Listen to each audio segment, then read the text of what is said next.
What's happening, folks? Back with another reaction, back with some more Girls Aloud. And we're returning to What Will the Neighbours Say, 2004. Thank you, as always, to Flemish Giant. And the next track is the amusingly titled Deadlines and Diets. So, deadlines, a specific point in time by which something is due. Now, that could be more literally as in an assignment, either at university or at work, or something that you've set for yourself, which can be more flexible, but which would speak to a goal or an attempt to achieve a certain outcome. A diet, similarly, is, at least on the surface of it, or most literally, an imposed regimen of reduced caloric intake and or exercise meant to decrease weight, to get into better shape, to improve muscle tone.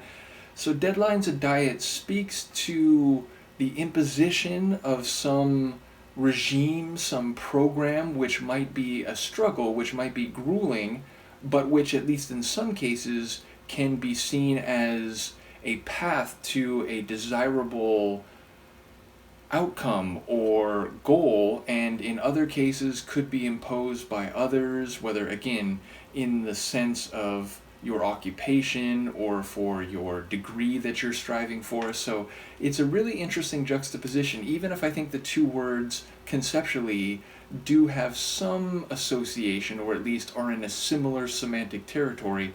I'll see what I can catch on the first listen. This is Girls Aloud. The track is Deadlines and Diets, and it's from the 2004 album What Will the Neighbours Say?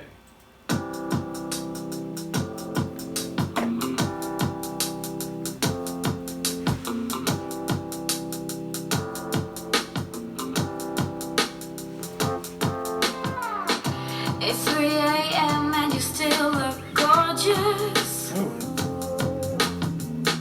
My morning after feelings kicking in.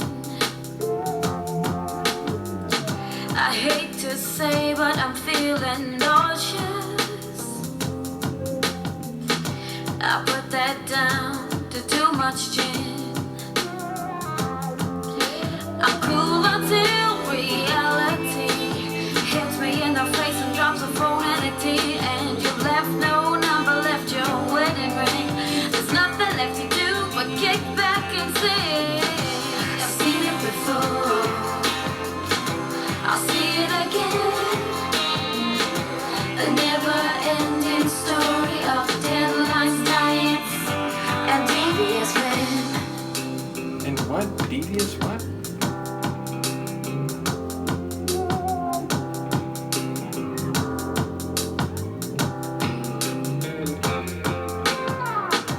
Now just when things are going groovy, I see the rain clouds coming in. Oh, wham bam, my life's a disaster movie. But as I'm going down, I'll grin.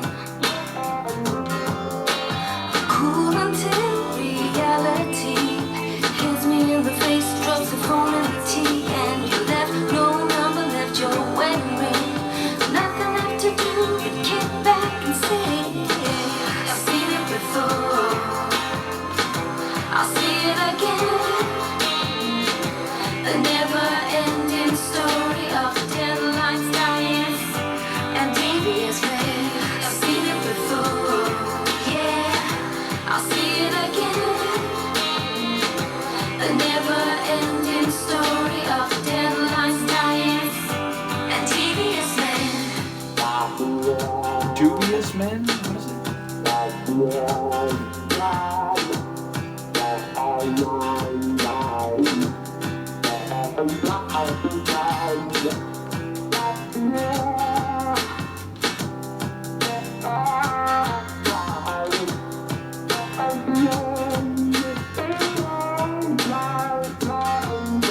I'm cool until reality hits me in the face and drops the phone and the tea. And you left no number, left your wedding ring. There's nothing left to do but kick back and sing. I've seen it before, I'll see it again.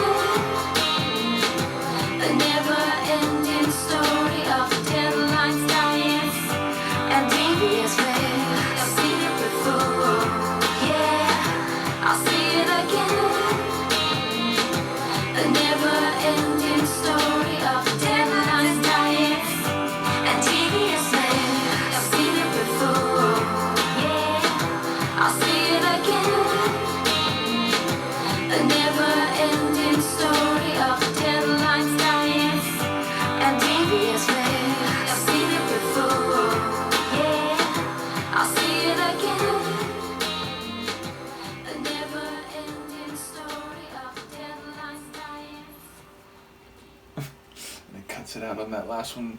So, yeah, I still don't know if it's Devious Men. I thought maybe it was Dubious Men for one time around, but then it sounded more like devious than dubious. But if I'm hearing the lines correctly, it sounds like, not for the first time, a man suddenly abandoned ship and, sort of left his ring on the table, didn't tell her where he was going or how to reach him, sort of, dropped the phone and just walked away, and reality thus slapped her in the face that everything she had invested in, and again, maybe she had tried to look good, tried to diet or to meet certain deadlines in an attempt to see this relationship into a more permanent configuration, or at least to a good place, was in vain, or at the very least, she has nothing left to show for it because he's taken off, and now she has nothing to do but just to sit back and sing and to take stock of this seeming cycle. And again, if I'm hearing that last line of the chorus correctly, it sounds like there is a bit of a, none of these guys are reliable. They come in, they sound like they want to be something with me, and then before you know it, they're out the door, they've broken up with me, or indeed divorced me, left the ring on the table, and they're off to some other adventure, and I'm just here wondering if it's ever going to be different. But so sonically, it seems to have a bit of a bluesy flavor, as well as that guitar, which, I don't know, is that a wah-wah pedal? It sounded very wah-wah-ish in its little, light motif. It wasn't a very, intense guitar solo or anything like that, but it had a wah flavor to it. It reminded me, and I don't really know the Grateful Dead, but I think like some of Garcia's guitar playing, isn't it like that, where it just has that sort of weird, meandering kind of quality to it. So yeah, I enjoyed the Sonics. They felt like if you took a blues tune but gave it a bit of a pop flavor, or a bit more of a lightness, and perhaps took that deep, heavier blues guitar that you often hear in like a proper blues tune, a bit of a softened sort of sound. So yeah, I enjoyed this one a lot, and it does show their sonic variety. Certainly it's, not a dance floor tune, it's not like a pop dance type of track, but it just has this mellow, smooth flavor, but again with a bit of a bluesy sonic atmosphere, as well as far as I can tell, a narrative that seems to fit with that, the world is against me, but I'm still here, I'm still plugging away despite the fact that other people aren't reliable, and the world seems to never want to give me a clean shot or a good outcome. So yeah, I enjoyed this one, and it was a bit surprising in terms of what I've come to understand of their sonic palette so far. So yeah, a really cool one. Let me know what you think, and I will see you next time.